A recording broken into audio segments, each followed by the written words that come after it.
Airport ಬಗ್ಗೆ ಏನು ಹೇಳ್ತೀವಿ, ಯಾವಾಗ ಶುರು ಮಾಡ್ತೀರಿ? ಏರ್ಪೋರ್ಟ್ ಬಗ್ಗೆ ನಾನೇನು ಹೇಳೋದದ, ತಾವು ಸೆಂಟ್ರಲ್ದಾಗಿದ್ದೀರಿ, ಅಲ್ಲಿ ಪ್ರಾಬ್ಲಮ್ ಅದ ಅದು.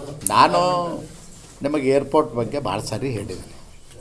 ನನಗೆ ಏರ್ಪೋರ್ಟ್ ಬಗ್ಗೆ ವಿಶೇಷವಾದಂಥ ಕಳಕಳಿ ಕಾಳಜಿ ಯಾಕಿತ್ತಂದ್ರೆ, ನಿಮಗೆ ಗೊತ್ತದ, ನೀವು ನಮ್ಮ ಫ್ರೆಂಡೇ ಇದ್ದೀರಿ.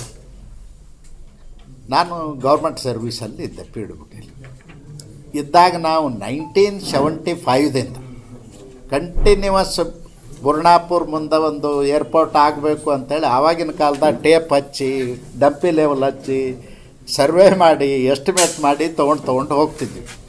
ಅಲ್ಲಿ ಹೋದ್ಮೇಲೆ ಒಂದಿನ 2 ದಿನ ಇಟ್ಕೋತಿದ್ರು. ಆ ಎಸ್ಟಿಮೇಟು ನಾವೇನು ತೊಗೊಂಡು ಪ್ರಪೋಸಲ್ ಹೋಗಿದ್ವಿ, ಅದಕ್ಕೇನಾರ ಒಂದು ಕ್ವಾರಿ ಹಾಕಿ ಅಬ್ಜೆಕ್ಷನ್ ಹಾಕಿ ವಾಪಸ್ ಕಳಿಸ್ಬಿಡ್ತಿದ್ರು. ಮತ್ತು ಅದು ಅಲ್ಲೇ ಬೀಳ್ತಿತ್ತು. ಹಿಂಗೆ ಒಂದು 20 ವರ್ಷಗಟ್ಟಲೆ ನಾವು ಅದನ್ನು ತಲೆ ಮೇಲೆ ಹೊತ್ಕೊಂಡು ಓಡಾಡಿದವರು ಕೆಂಪು ಬಸ್ನಾಗ. ಅದಕ್ಕೆ ನನಗೆ ಒಂದು ಭಗವಂತನ ಕೃಪೆಯಿಂದ ಮತ್ತು ಬಿಜಾಪುರದಲ್ಲಿ ಹುಟ್ಟಿನ ಅನ್ನೋ ಕಾರಣಕ್ಕೆ ಒಂದು ಅವಕಾಶ ಬಂದಾಗ ಮಾಡಬೇಕು ಅಂತ PWD ಮಿನಿಸ್ಟರ್ ಆದ ಕೂಡಲೇ ಕ್ಲಿಯರ್ ಮಾಡಿ 220 ಕೋಟಿ ಪ್ಲಸ್ 120 340 ಕೋಟಿ ಕೊಟ್ಟಿದ್ವಿ ಆ ಟೈಮ್ನಲ್ಲಿ.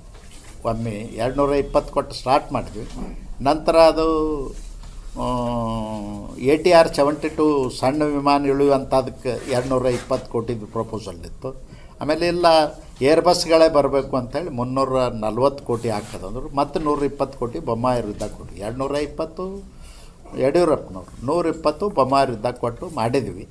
ಅದನ್ನು ತಾಂತ್ರಿಕ ಕಾರಣಗಳಿಂದ ನಿಲ್ಲಿಸಿದಾರ. ಅದು ಆಗ್ತದೆ. ಒಂದೇ ಪರಿಸರದ್ದು ಒಂದೇ ರೀ. ನೀವು ಭಾಳ ಮಂದಿ ನೋಡಿರ್ಲಿಕ್ಕಿಲ್ಲ.